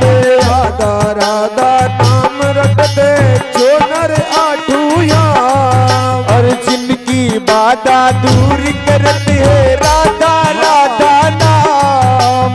जिनकी बाधा दूर करते राधा राधा नाम। राधा नाम में सफल जिंदे गानी लागी, जिंदे गानी लागी। मानी करो करो यमुना जी पानी लागे।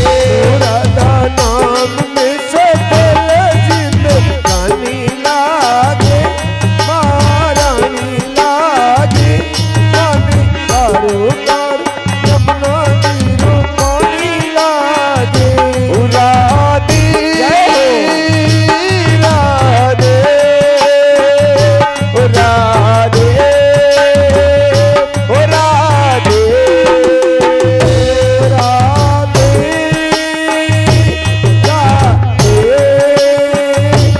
राधे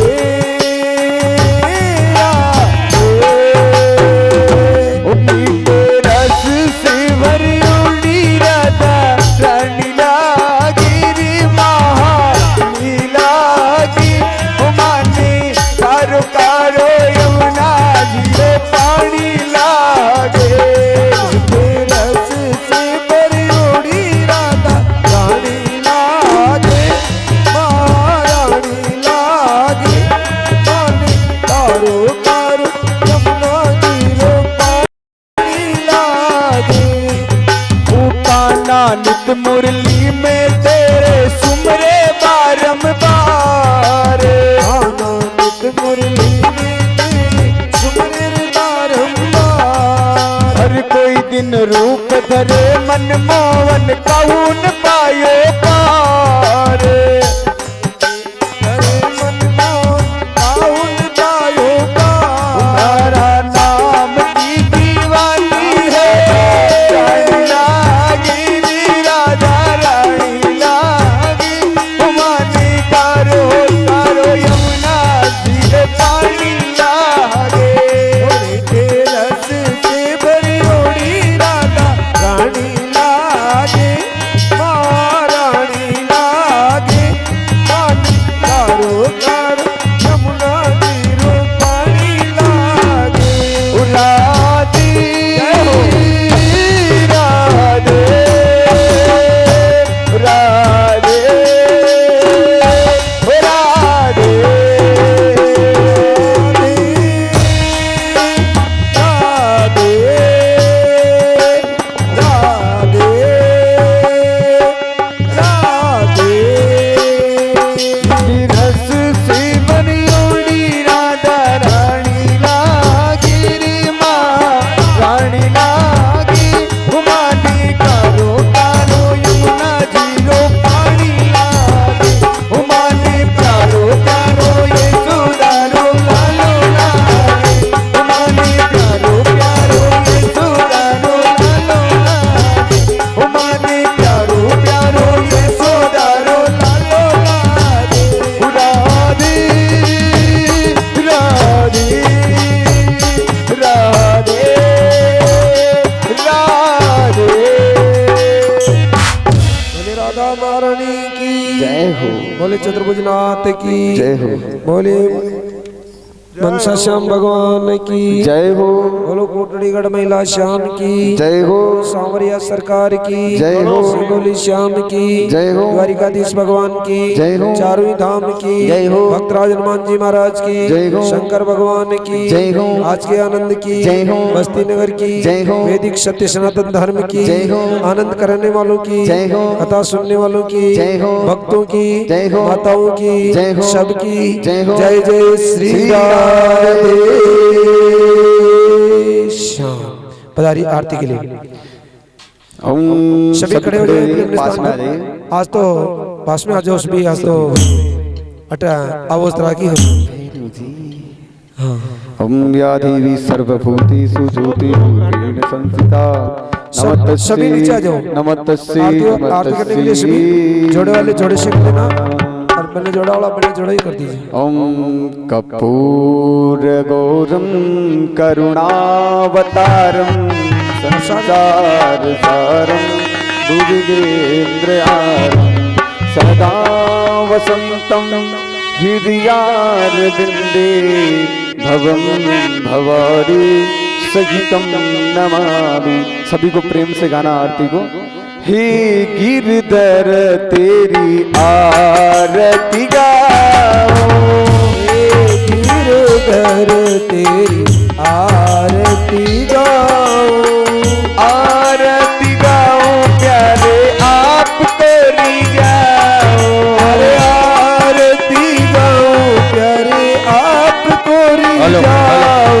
हरे बाके बिहारी तेरी आरती गाओ, अरे बाके बिहारी तेरी आरती गाओ, आरती गाओ प्यारे तुझी को मनाओ। अरे आरती गाओ प्यारे आप कोरी जाओ। हरी श्याम सुंदर तेरी आरती गाओ, श्याम सुंदर तेरी आरती गाओ। मोर मुकुट तेरे सिर पर सोवे, मोर मुकुट तेरे सिर पर सोए। प्यारी बंसी मेरो मन मोवे, प्यारी बंसी मेरो मन मोए। देख छवि बलि बलि बलि जाओ, देख छवि में तो बलि बलि जाओ। बाके बिहारी तेरी आरती गाओ, के बिहारी तेरी आरती गाओ, आरती गाओ प्यारे तुझी को मनाओ। आरती गाओ प्यारे आपको मना।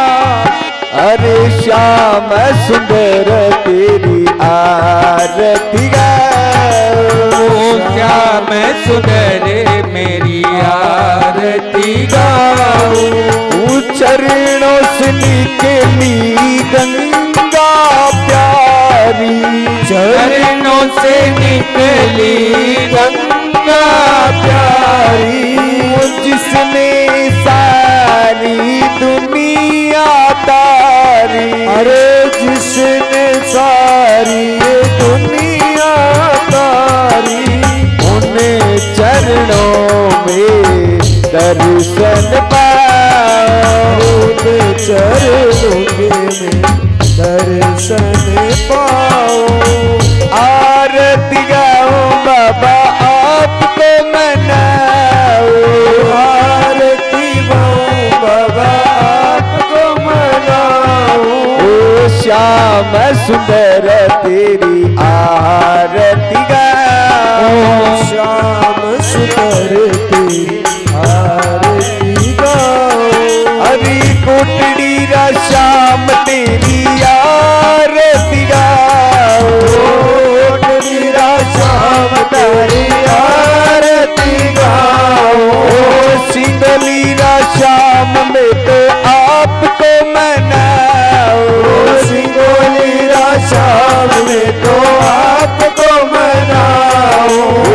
बाके बिहारी तेरी आरती गाओ, श्याम तेरी आरती गाओ। ओ दास अनाथ के नाथ आप हो, दास नाथ के नाथ आप हो। दुख सुख जीवन प्यारे साथी आप ही हो, दुख सुख जीवन प्यारे साथ आप हो। हरि चरणों में शीश नवाओ, हरि चरणों में तो शीश नवाओ। आरती गाओ प्यारे आप को मनाओ,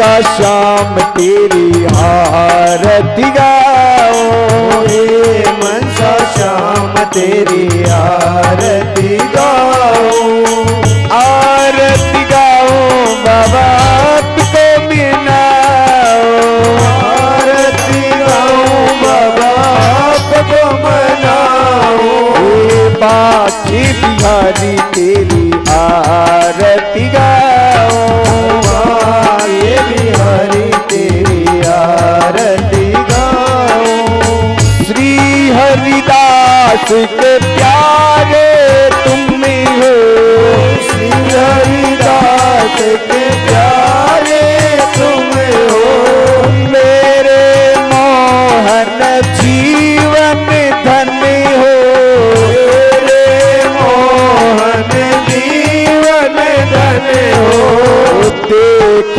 युगल छवि बलि बलि जाओ, देख युगल छवि बलि बलि जाओ, आरती गाओ प्यारे आपको मनाओ, आरती गाओ प्यारे आपको मनाओ, बाकी बिहारी तेरी आरती गाओ, बाकी बिहारी तेरी आरती गाओ, हरी आरती गाओ बाबा आपको मनाओ, आरती गाओ प्यारे आपको मनाओ, अरे श्याम सुंदर तेरी आरती गाओ, श्याम सुंदर तेरी